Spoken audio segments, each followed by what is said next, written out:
Olá, caríssimos! Tudo bem com vocês? Estão se cuidando? Vamos falar um pouquinho sobre amor, sobre paixão. Caríssimos, pergunto a vocês: se vocês se apaixonassem, se vocês passassem a amar uma pessoa, você se casaria com essa pessoa mesmo sabendo que ela é casada e que o casamento desta pessoa ainda é plenamente válido? Ela não se divorciou, o casamento não foi anulado. Ou, ainda, qual seria a reação dos senhores se soubessem que esta pessoa te enganou? Você casou com ela, mas aquele casamento anterior que ela tem ainda é plenamente válido. O que vocês fariam?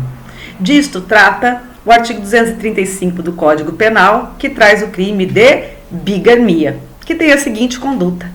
Artigo 235. Vamos lá para o Código Penal? Agora! A hora é agora! Artigo 235.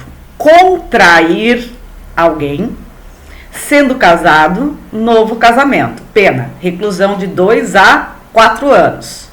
No parágrafo 1º, nós temos a seguinte figura típica.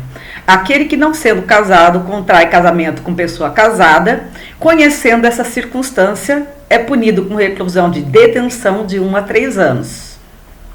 Parágrafo 2º, anulado por qualquer motivo o primeiro casamento ou o outro por motivo que não a bigamia, considera-se inexistente o crime. Então vamos lá. Qual é o bem jurídico tutelado aqui no artigo 235? Qual a objetividade jurídica dele? Caríssimos, sabemos que nosso Estado adotou o sistema monogâmico de casamento, ou seja, você só pode manter um casamento válido por vez, certo? Claro, se divorciou, tá tudo tranquilo, pode casar novamente, mas cuidado! Os que estão apenas separados judicialmente não podem contrair novo casamento. Há uma necessidade de se passar pelo divórcio para que, assim com o rompimento definitivo do vínculo conjugal, se possa a contrair novas núpcias.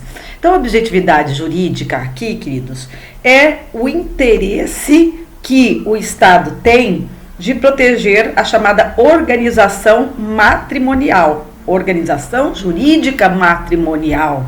Então, quando fala contrair alguém, nós estamos vendo que o sujeito ativo deste delito é a pessoa que, sendo casado, vem a contrair um novo casamento, certo? Ou, ainda nos termos do parágrafo 1º, aquele que sabe que a outra pessoa é casada e, mesmo assim, contrai este novo casamento.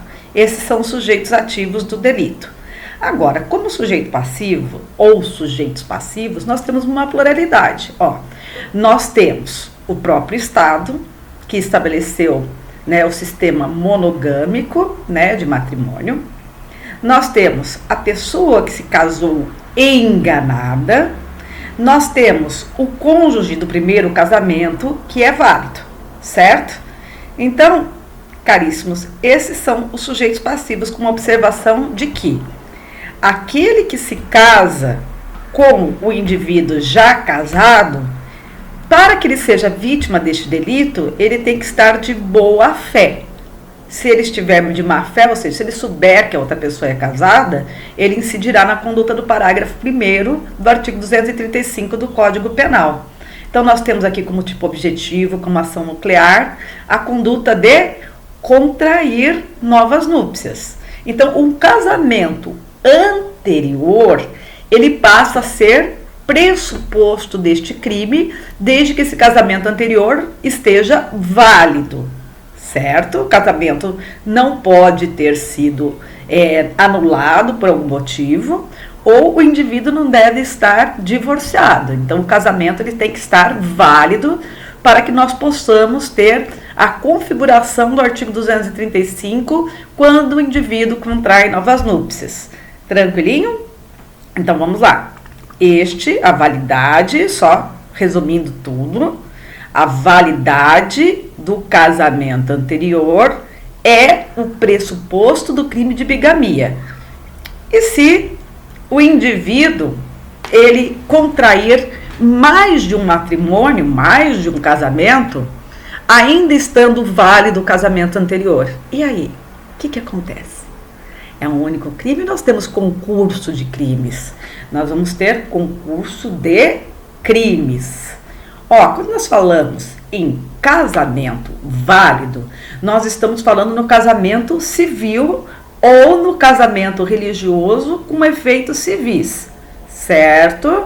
Apenas o casamento religioso, sem que tenha sido atribuído efeitos civis, não é pressuposto, né, do artigo 235 do Código Penal, certo?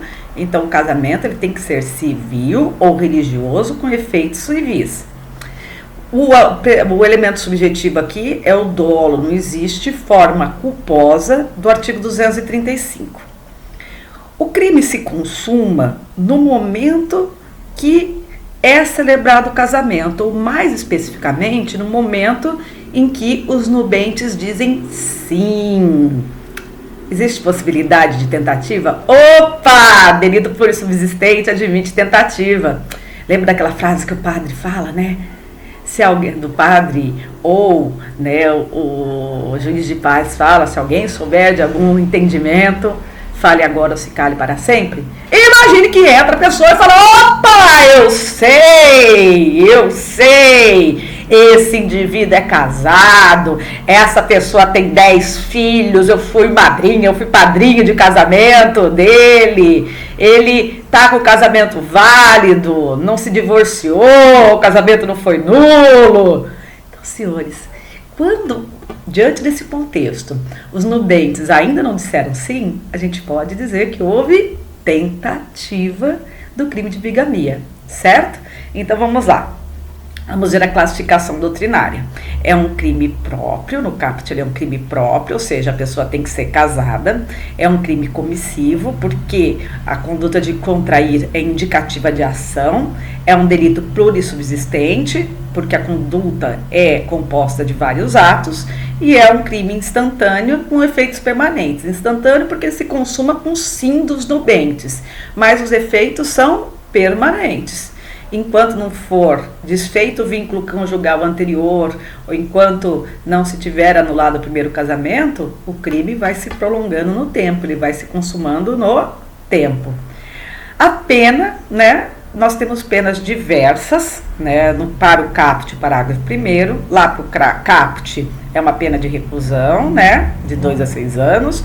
Já para a conduta do parágrafo 1º, nós temos uma pena de reclusão ou de detenção de 1 a 3 anos e a ação é penal pública incondicionada. Temos também que, neste momento, para finalizar a nossa aula com bastante êxito, fazer a diferenciação entre o artigo 235 e 236 do Código Penal. Vamos recordar no artigo 235, o impedimento que se tem aqui é um casamento válido anterior, certo? Por isso que constitui crime quando a pessoa contrai um casamento, contrai um novo casamento, sendo casado, e este casamento é anterior, é plenamente válido. Já no artigo 236 é diferente, certo? O artigo 236 do Código Penal traz induzimento a erro essencial e ocultação de impedimento. Aqui, o impedimento pode ser qualquer um que não um casamento válido anterior. Para isso, eu já peço para os senhores se reportarem aos artigos 1521, 1548, 1550, 1557 do Código Civil de 2002, certo?